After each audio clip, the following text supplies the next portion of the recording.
就在上个月，中共中央、国务院关于支持福建探索海峡两岸融合发展新路、建设两岸融合发展示范区的意见正式发布。首先请教安先生，那么这份意见对岛内同胞而言，对两岸人民而言，有着什么样的意义？今年6月17号，就第15届海峡论坛开幕式上，王沪宁主席等于是预告了，中共中央、国务院，正在研究制定这样一个关于两岸融合发展示范区的意见之后呢，应该说两岸各界都在翘首企盼。然后，9月12号这个意见正式公布之后，应该说迅速的就成为了一个现象级的一个传播话题。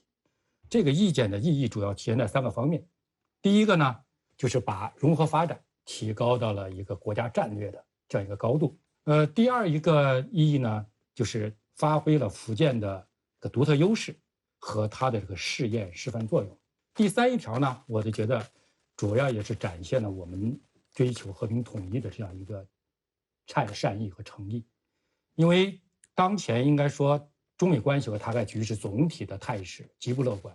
就是在这样的一个紧张复杂的情势之下，大陆方面仍然没有放弃和平统一的这样一个努力，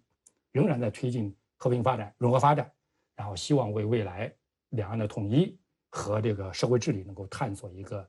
道路和模式。自2018年以来呢，就加强和促进海峡两岸融合发展，从中央到地方出台过许多促进两岸融合发展的政策方案。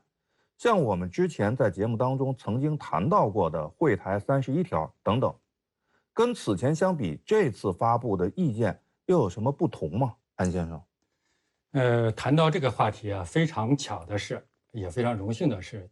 ，2018年的2月28号，当时举行的那场国台办的例行这个新闻发布会，是我当时作为国台办发言人，我这边亲自主持的，然后一开场就向大家宣布了一个好消息，就是由国务院台办发改委这个29个部门，等于是这个发布实施的就关于促进两岸经济文化交流合作的若干措施，就当时我们说的这个31条，这个当天是正式公布。然后随后呢，大陆又陆陆续续这个发布了系列的这个惠台的这样的一些政策。通过这种中央各个部门和这个各个地方的出台的各种措施的实践，使我们大陆这个惠台里面的政策变得体系更加完善、更加丰富。所以这样的意见等于是在过去我们这些年探索这个两岸融合发展这个道路的这个基础之上，然后做出了一些新的这种加强、完善和突破。这里边有很多这种开拓性的一个措施，一些新的提法。比如说像咱们讲的说福建全域融合发展，像取消台胞的这个在闽的暂住登记，包括我们讲的这个院落进落，包括这个打造同龄生活圈等等。所以这个最大的亮点就是突出这个融字儿。然后除此之外呢，我觉得这个意见在政策机制方面啊，有3个非常显著的特点。一个刚才我们讲说，这是由中央发文，规格非常高。第二一个呢，就是这个工作机制由台办、发改委2部门牵头协调，然后中央相关的部委然后进行政策支持，福建来负责落地实施，然后再专门成立专家委员会来进行政策研究。所以这是一个非常完整的一个政策这个机制体系。同时呢，在法律、在财力方面也给予充分的保障。第三一个就是给福建的这个它的这赋予的任务和使命，就是既是先行区，又是实验区，又是示范区。这样的话，一方面把过去做的这个工作在这个基础上进行提高，然后呢发挥实验探索作用，最后就是要发挥它的示范带动作用。而这个示范带动呢，一方面是面向台湾同胞要示范吸引，另外一方面我觉得也是面向我们的各个省市也有一个示范和带动的作用。我们能够这么理解，就是一些措施对台的政策措施在福建这个示范区成熟了之后，是不是会推广到全中国？我的理解就是从这个示范区的概念，我们讲说为什么要搞示范搞实验，就是想通过一个局部的实验，然后去摸索经验，然后去发现问题，然后去破除障碍，然后把你所取得的这个经验，然后能够去示范和带动其他的地方能够去共同的去发展。我觉得这个是这个意见它的示范的作用所在。随着岛内选举的临近呢，岛内的政治气氛也愈加微妙。比如说，一些绿营的政客呀，也跳出来攻击意见是所谓的统战工具，炒作这些是为了选票吗？换句话说，现在还能够用这招来拉选票吗？黎先生怎么看？其实我也在想，就说绿营除了这一招，他还能拿什么招呢？民进党很怕这个意见出来，他是很怕的嘛，会吸引台湾人。就台湾人有人很多人不注意，但是真正注意去发现了，说这个是很有诚意的，这个是对台湾人考量的，这个情形的话，那他是会担心的。刚才黎先生讲到的，台湾的政治现在已经走进了一个死胡同，它实际上很多政治人物是为反对而反对，所以那个说中国大陆出台这个21条是统战啊什么，但老百姓的体会感受是不一样的，因为这是确确实实方便台湾的民众。随着中国大陆的快速发展，那么台湾相对来说它是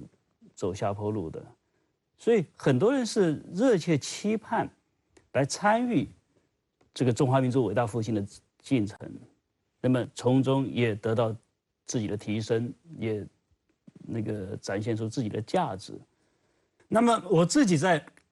不少的两岸交流场合，公开的也好，私下的也好，接触到很多台湾的朋友，基本上都是怀着相当高的期待的。那么，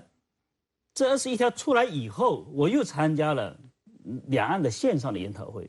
直接就在线上听到了很多台湾朋友是高度的评价，可以说那个反映了就是他们是相当兴奋、相当受到鼓舞的那种感受，所以就是大陆方面是完全站在台湾民众的立场上，如何去照顾台湾民众的福祉。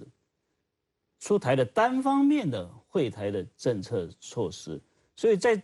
这样的一个认知之下，你要说台湾老百姓要去相信民进党那些那个什么统战啊什么这样的一些指控，实际上是不太可能的。大多数老百姓其实都是非常心平气和的期待两岸的和平发展、融合发展能更加顺遂一些。意见当中，畅通台胞往来通道被列为建设台胞台企登陆第一家园的首要任务。不仅便捷快速，还经济实惠。所以想请教黎先生，您经常往来两岸之间，您对两岸往来交通的情况有什么体会？我1990就开始来大陆，刚开始那第一年是非常痛苦，因为台湾有个规定，一定要经过第3地。当然后来整个直通，然后后来直航的班机越来越多，所以真的是觉得越来越方便啊，大三通越来越方便。那么小三通呢？就说台湾到金门，那金门到厦门，那这个第一个有时候会比较省钱一点。那但是有个问题就是台湾到金门有时候飞机气候不好什么，还有金门到厦门的船有时候也不见得就那么准，所以万一有一点失误的话，也会有个影响。所以呢，我跟金门一样，都很希望金厦大桥能够通车。等到金厦大桥通了，台湾只要飞机可以飞到金门，马上就一个车就那个了嘛。当然了，现在我们更想，对不对？我们更想就说，高铁北京到台北，高铁先修到金门嘛？对，先把那个路修到金门，那这样的话就可能就说会更方便了。我就觉得说，整个民进党他必须要搞清楚了，不要怕大陆对台湾统战，你怕的是到大陆人多了，捅破你的谎言。捅破你丑化大陆，你整个把大陆妖魔化，但因为只要交流、互相了解，就避免误解，那更可以阻挡你的误导，所以想说，以一个正常、健康、正常、心态正常的台湾人来讲，是乐观其成的。我们此前呢也在节目当中讨论过台海通道这个话题，应该说呢，现在技术上应该不是太大的问题，没有太大的困难。那这是不是也意味着台海通道它离实现已经不远了？或者说，我们什么时候能够期待台海通道的这个建成，造福两岸人民？安先生，这次的在这个意见里边呢，对两岸应通尽通这方面，实际上这做出了更加进一步的一个部署，迈出了一个更大的一个步伐。特别是在基础设施联通方面，因为刚才你也说嘛，实际上目前大陆已经具备了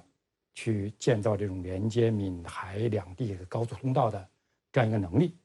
然后两岸同胞、两岸各界实际上对能够实现两岸基础设施这个直接联通也是充满了期待。所以说，这个坐着高铁去台北，就是这个愿望，应该说是万事俱备，只欠东风。过去我们在发布会上也一直讲说，只要是对两岸这个同胞有好处的，对两岸融合发展有好处的，对和平统一有好处的事情，说两岸双方都应该能够相向而行，共同努力。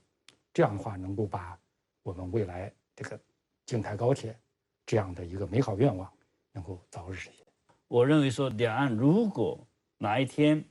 交通更加便利了，一定是两岸人民的交流交往会变得越来越密切。交流交往越来越密切以后，它直接带来的就是双方更加能够心平气和的去讨论一些问题，而不是被误导。刚刚我们李先生讲的，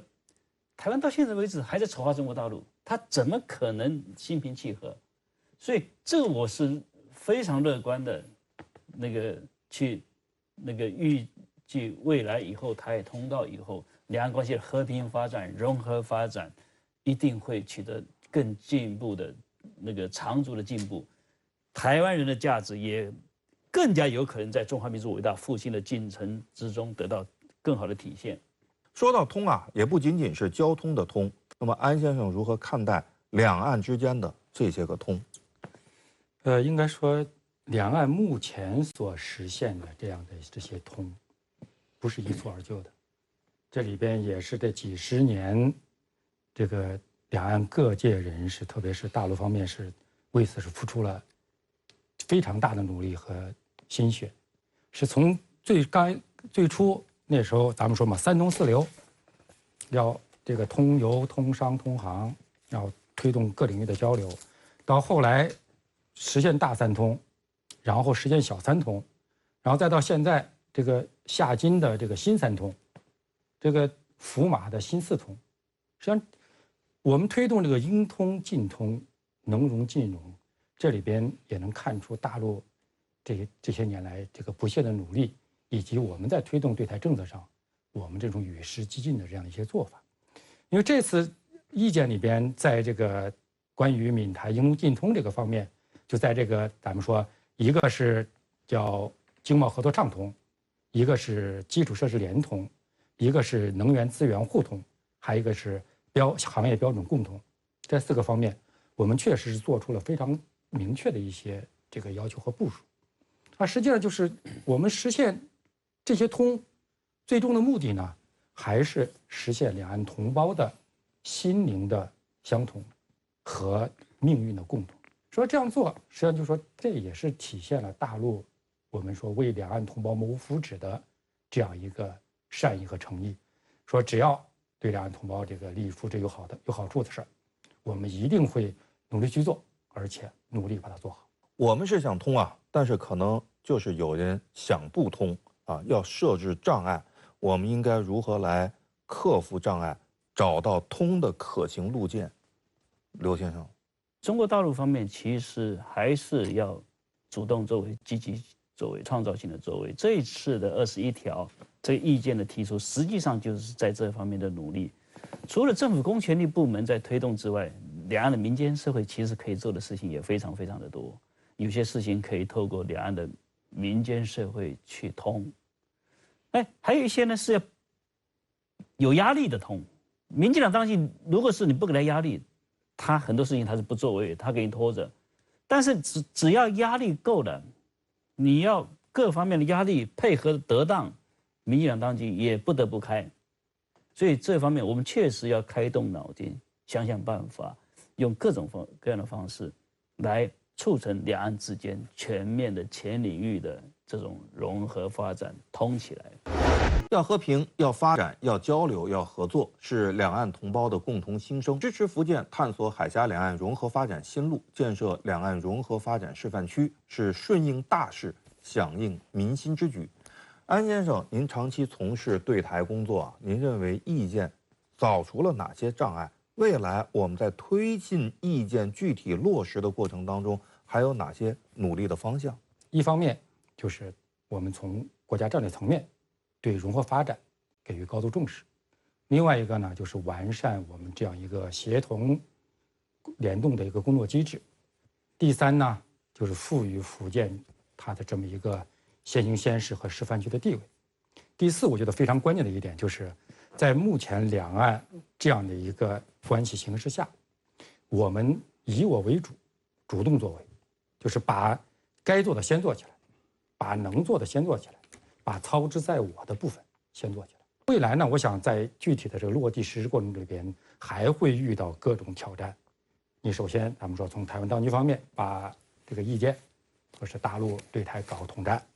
搞认知作战，然后这样的话，他会去进行污名化的宣传，然后咱们说去破坏两岸融合发展的氛围。福建虽然说现在在 GDP 上已经超越了台湾，但是我们在社会保障、民生福祉方面，实际上跟台湾还是有一定的一个差距。所以，如何能够继续提升福建的经济发展水平和社会民生福祉的这个水平，也是检验我们这个示范区它的含金量的一个非常关键的一个保证。从台湾民众来说，实际上有很多的台湾民众，因为他实际上没来过大陆，过去一直讲说2/3的台湾老百姓实际上是没有到过大陆来的，所以说他们很容易受台湾当局和岛内这个绿色媒体他们的一些误导。所以我们讲说这个推动这个示范区关键一点，我们说要欢迎那些未来族，就是从来没来过大陆的这些台湾同胞，能让他们能来进来，然后应来进来。这样的话，通过亲眼所见，经过亲耳所闻，这样的话才能真正说信得过，然后留得住，然后这个容得下。大陆的各界，尤其是福建省的干部群众，对这项工作要有一个正确的认知。它其实不仅仅是惠台，它也是提升自己的一个过程，它也是中华民族走向伟大复兴非常重要的一个战略性的工程。这是造福两岸老百姓的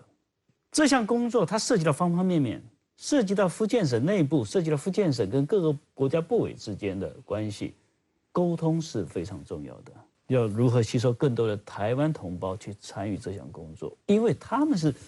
这些惠台措施的直接的受益者。你说对他有利了，但他不觉得，但他的碰到问题没有得到有效的反馈，没有去变成政策修正的一个重要的信息来源，那么这项工作是很难做好的。国台办发言人陈斌华在回答意见有关提问的时候就指出没有一个冬天不可逾越，没有一个春天不会来临。两岸大交流、大合作、大发展的又一个春天一定会到来。那么，黎先生，您认为意见会怎样带动两岸历史齿轮的转动呢？整个意见呢，针对两岸情况呢，他说他一个合情合理的一个试探摸索，然后呢，让两岸呢先交流方便，这个通畅，可以说从这个生活上的一个融合，变成心灵上的契合，大家就慢慢就把那个疑虑，台湾人的疑虑跟顾虑解除掉了。那这个时候呢，还有它是一个示范区，它必须可以带动其他的地区。福建是两岸交流的前哨，但是广东可能是粤港澳大湾区接轨的起站。所以我觉得说，整个民广整个一个大家在这个做的有信心，做的有整个的以后呢，那么这个时候呢，整个的带动两岸历史了这个转动代表未来的一个结合。我讲这个是谁也挡不住的。美国呢也将渐渐地进入大选，那么这会对中美关系，尤其是台海局势产生出哪些冲击呢？对美国不要心存幻想，他一定会打台湾牌，但是也很清楚，美国是一个非常现实的国家，他会知道有些情势呢是打台湾牌，还是丢掉台湾这个气质啊？他到时候会有他的决定。我认为说中美关系虽然已经很难回到过去最好的阶段，但是呢也坏不到什么地方去，不能再坏了。对于两岸关系来说，我觉得说台湾问题其实是可控的，台湾问题的主导权、主动权是牢牢掌握在中国大陆手中。即便明年民进党再次赢了，我想台湾方面也很难真正跨越中国大陆划定的红线，因为所谓的台独或者是法理台独，它根本付不起代价的，因为中国大陆越来越强大。那么在接下来的一段复杂多变的时间里，有可能出现某种意外吗？我们应该如何做好准备？安先生怎么看？不管是两岸关系如何紧张严峻，我们坚持和平统一的这个基本方针是不会动摇的。我们会愿意以最大的这个诚意，尽最大的努力去实现和平统一这样一个前景。但是因为存在着岛内这个台独分裂势力，因为存在外部的这样的一个势力的干涉，因为存在现在这样一个美台勾连这样的一个情况，所以说我们不能放弃使用武力，我们要保留采取一些必要措施的选项，实际上要去做好应对可能发生的各种突发事件，甚至极端情况，像你讲的是意外等等，就这种情况的一个必要的准备。最终解决台湾问题，还是要靠我们自身的发展。我们过去一直讲嘛，台湾问题的解决，一靠实力，二靠政策，三靠民心。实力就是发展好自己，然后这个政策就像我们现在推动的这样两岸融合发展示范区的这样一个政策，就是通过这样的一个政策，通过推进两岸的和平发展，通过融合发展，最后去争取台湾的民心。只有在两岸的民心民意都能够认识到和平统一的好处和台独的它的危害的话，这样的话，最终两岸才能够迎来一个和平。支持福建探索海峡两岸融合发展新路，建设两岸融合发展示范区，深得民心。新时代是中华民族大发展的时代，也是两岸同胞大作为的时代。未来我们如何凝聚两岸同胞的力量，共同推进两岸关系和平发展、融合发展，持续造福两地的同胞呢？就是融合有好处，闽台亲上亲，所以我们也是希望能够通过这样一个意见的落地和示范区的它的建设，来实现两岸应通尽通，能融尽融，然后以融合促发展，以融合促统一，来为最终实现两岸的和平统一去积累经验，去奠定基础。这个意见的发表表明了中国大陆将继续脚踏实地地把自己的工作做好。我相信未来10年，台湾民众将以取得中国大陆发放的居住证为荣，没有居住证将会感到不安。新时代是个世界大变局，也是中华民族的大机会、大发展。两岸呢，如果契合融合呢，大合作呢，可以完成中华民族伟大复兴这条路呢，台湾呢不应该缺席。如果台湾真正了解到了以后啊，他会很乐于参加，对中华民族伟大复兴呢尽一份。岛内不少同胞对这份意见进一步落地充满期待。海峡两岸公共事务协会会长邓哲伟就用了3个最来形容此次意见。他认为这是后疫情时代大陆对岛内民众最深的诚意、最大的力度和最好的待遇。他是真的从台胞的自身需求的角度来出发。我一个朋友他一直想从事这个电商的工作，那他觉得大陆的电商平台跟直播带货是非常先进的。那他知道说那边的直播带货是需要去注册公司的，那他就看到这个有关于这个意见的部分，他就觉得很兴奋，所以他近期有可能就要去福建去设立公司。大学一毕业就来大陆发展，如今在厦门大学读研的于瑞新觉得，意见中有关鼓励台胞申领台湾居民居住证，会极大的便利台胞在大陆的就业生活，非常具有吸引力。这个的好处是在于说，我可以拥有自己的社保卡，然后我也可以拥有就是像五险一金这样子。于瑞新还关注到，意见中条款的排序也非常用心，是真心诚意为岛内青年考虑。大陆无疑是岛内不想躺平年轻人的最佳选择。我比较关注的有2条，一个就是吸引台湾的青年来福建来走访交流或是旅游，那另外一个就是青年逐梦的创业平台以及补贴。就以餐饮业来讲，好像我在台湾有几个很好的朋友，那他们其实有一手是很好的技术。那我之前也是有跟他们讲说，如果你来大陆来发展的话，其实市场是更大。那另外，我觉得就是说，他对于各项职业的采纳是非常宽容的。也就是说，台湾这边如果你有通过各项的职业证照的认定，那到福建以后，它会采集哦，就说你也不用再特别再去考过另外一个证照，就直接可以从事就业哦。那对台湾的相关技术人员、职业技术人员都是非常友善的。用海峡两岸关系协会原副会长、全国台湾研究会副会长王在熙的话说，意见规定具体，操作性强，简化台胞来大陆的各种手续，构建的立体式的闽台这个通道枢纽，加强的两地物流基础设施的布局和建设，优化的福建与金门、马祖以及台湾本岛的运输的航线，为台胞台企来大陆营造更加宽松的政策环境，能够提供更加完善的司法服务。所以这些通过福建这个先行先试成功了，总结了经验也会再向内地延伸，这就是示范区的这个作用。而且王在熙还对意见中提到要完善涉台司法服务印象深刻。他认为，在两岸融合的过程中，如何将可能遇到的问题法治化，福建作为示范区也可以先行先试。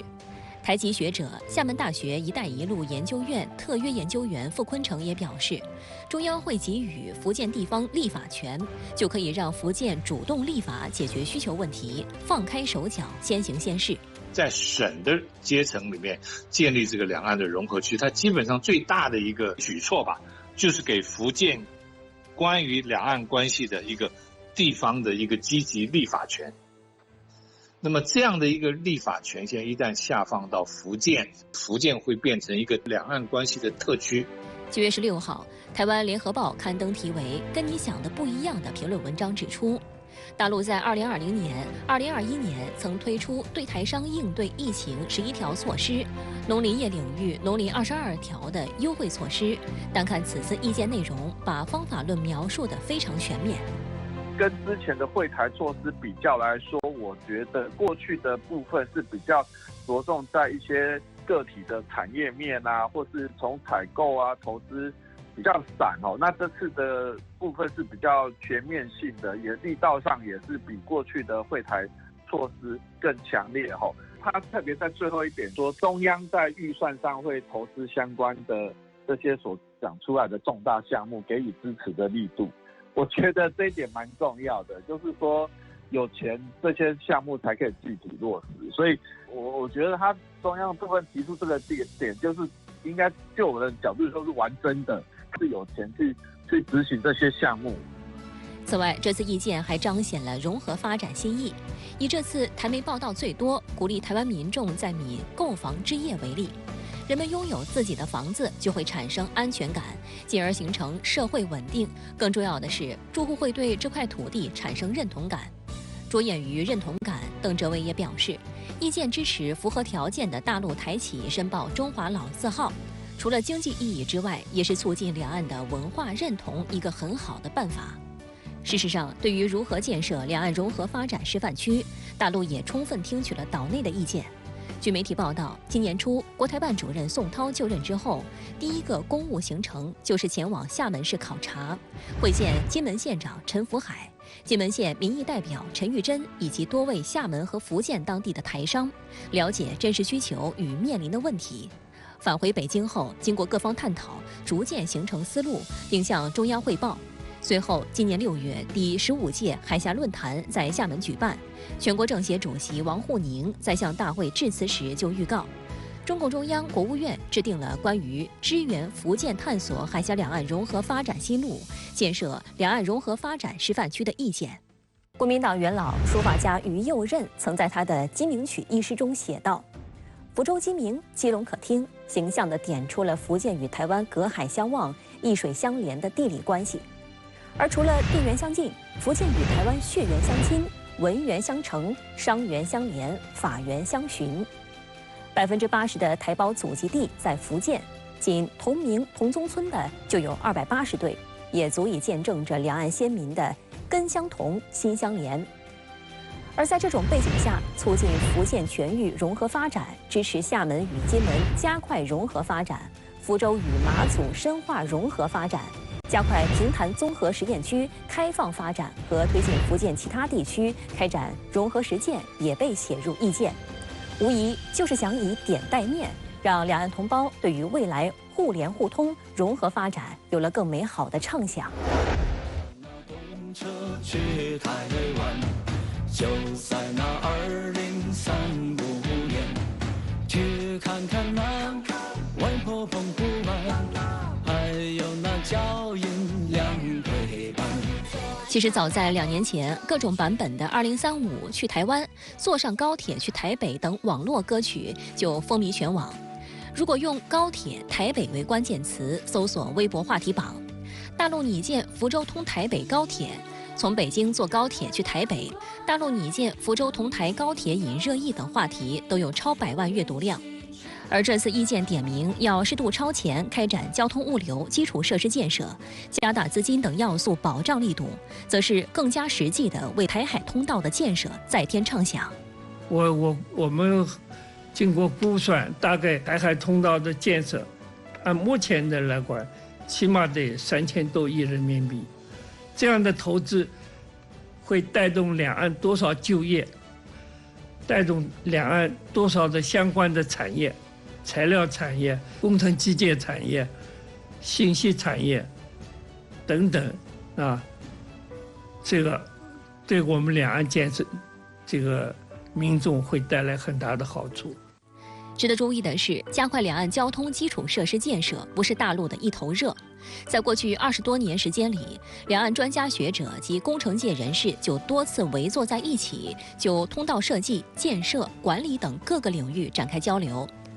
就连第一本关于台海通道的书《情缘系两岸共筑海峡梦2007》第1届海峡通道桥隧工程学术讨论会全记录，都是由岛内出版社出版的。两岸的这个关于台海通道的建设交流会呢，有各个层面都已经开过10几届，所以呢，每次这个会议都会有两岸的专家呢都一起来进行研讨。那么当然，由于海峡两岸的政治形势啊，在各个时期呢，可能都会有各个时期不同的声音。但是我觉得有一点，凡是我们参加这个会议的两岸学者是非常有共识的，那就是中华民族总有一天是会把这座桥或者说这个隧道呢把它建起来。最期待的，其实已经期待好多年了，就是金厦大桥真的能够做成。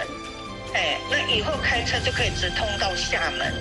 那这个我觉得对于我们不管是观光或者是经济贸易这些等等，我觉得都是加分。其实，在2019年1月，习近平总书记在《告台湾同胞书》发表40周年纪念会上发表重要讲话时就指出，两岸要应通尽通，提升经贸合作畅通、基础设施联通、能源资源互通、行业标准共通。这次意见着力于以通促融，从这4个方面布局，不仅显示了政策的延续性，也是从政策的层面给台湾民众吃了定心丸。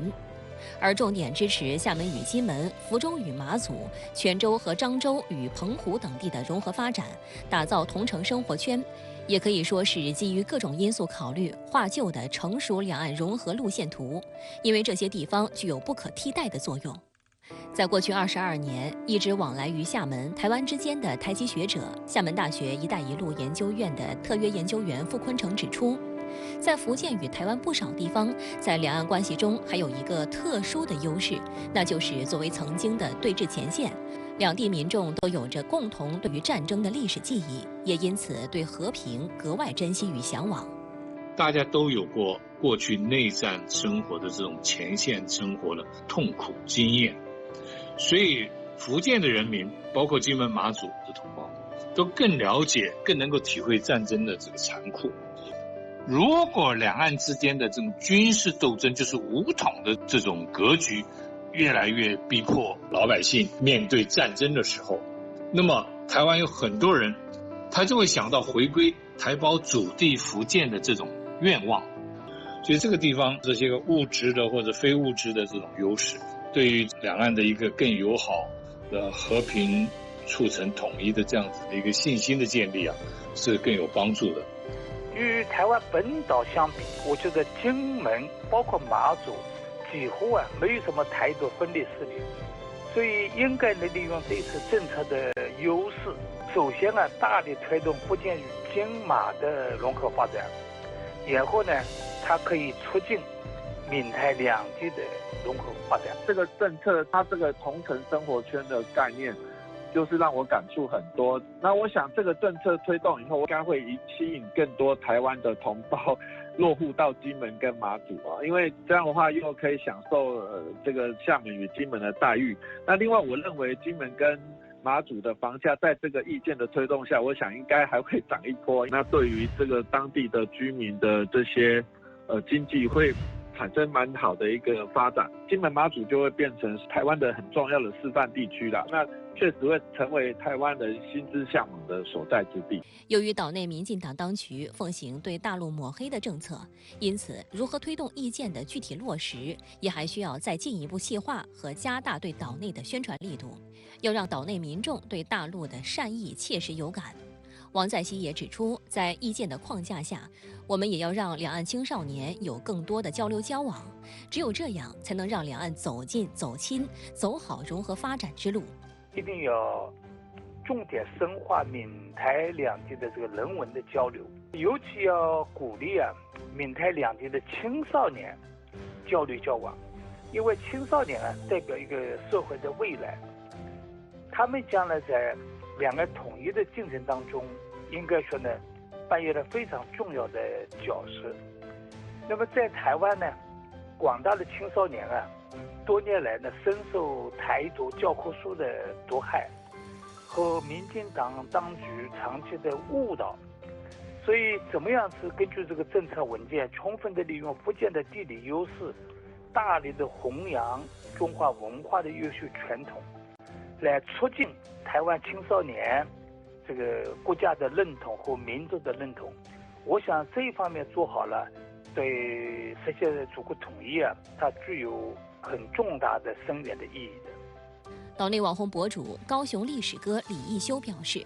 台湾一些民众被民进党洗脑严重，意见的发布也让岛内民众看清到底是谁为台湾民众好。现在这样的一个新的政策出来说，有一个好处啦，就是说，既然两岸交流的大门更加的敞开，尤其是台湾人到了中国大陆去，能够更方便的话，我想这一点就会让真相得以浮现。因为民进党政府去建构这个所谓台独意识，它并不是真的要搞台独，而是它的目标更多是怎样，想要长期把持政权，想要长期在台湾，就像台湾最近搞到缺蛋，然后缺蛋缺了这么久，然后搞到连所谓的农业部长都下台了。这么夸张的事情，然后各种说谎。李义修告诉深圳卫视记者，身边的朋友对意见的发布都给出了积极评价，因为它落实到生活点滴，让两岸的人民在生活上便利、亲切、融合、温馨。福建跟台湾是同一个所谓的闽南文化区嘛，那这样的一个对接的过程呢，也让台湾人呢可以在两岸交流当中有一个更积极的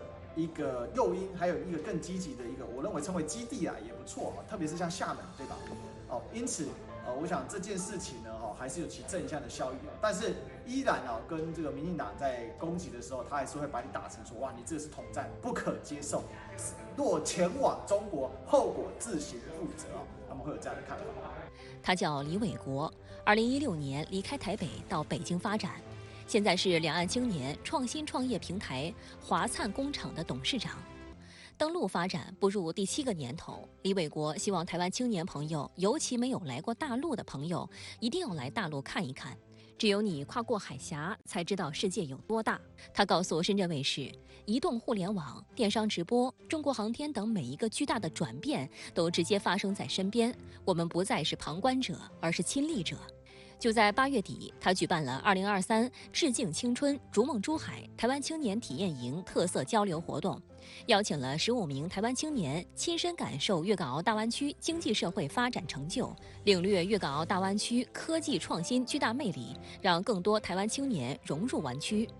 值得注意的是，他们中有5人是第一次来大陆，有10人是首次来广东。其实我们从去年7月，习近平总书记给包括我在内参加海峡青年论坛的台湾青年代表回信，到今年习近平总书记对第15届海峡论坛致贺信，向第6届海峡两岸青年发展论坛致贺信。这1年多的时间，陆续给予台湾的同胞，特别是台湾青年，一个这么大的一个加速般的一个回响。再到今年，现在这个出台的这个意见其实就可以看到，就是大陆对于两岸的发展特别融合是非常关注而且也重要的。那今年其实福建这边就吸引特别多的手来族，不管说是实习、学习、就业，甚至创业，然后让更多人可以滚雪球式的，然后来到透过福建这个所谓的第一家园，然后了解整个大陆。李伟国说，身边台湾朋友特别希望能够通过这个政策的引领，让他们的所学更好在大陆的发展中施展拳脚。那像现在大陆就是已经全面脱贫了，开始在要进入乡村振兴的这个国家发展的战略当中，其实台湾就是有很多是在社区营造、在乡村振兴、在城市更新，有很多的一些专家、人才、经验，然后可以作为一些借鉴。所以我也知道，其实我们有好多台湾的朋友都开始以福建作为试点，开始把他们在台湾的一些经验，然后在当地这边来发扬，然后来做更多的一些深耕。两岸一家亲，携手向前行。李伟国还对深圳卫视表示，他希望今后类似意见可以推广到大陆的更多省市，未来有更多的利好政策可以落地在粤港澳大湾区。我也希望以这个福建先行先试之后，可以扩展到更多其他的省市当中，包含我所在的北京也好，四川也好，我们粤港澳大湾区也好。那同时，因为粤港澳大湾区也是辐射香港跟澳门，所以我觉得这个也是一个，而且本身它的经济体量也是首屈一指的，所以我也希望有更多的政策落地在我们的粤港澳大湾区。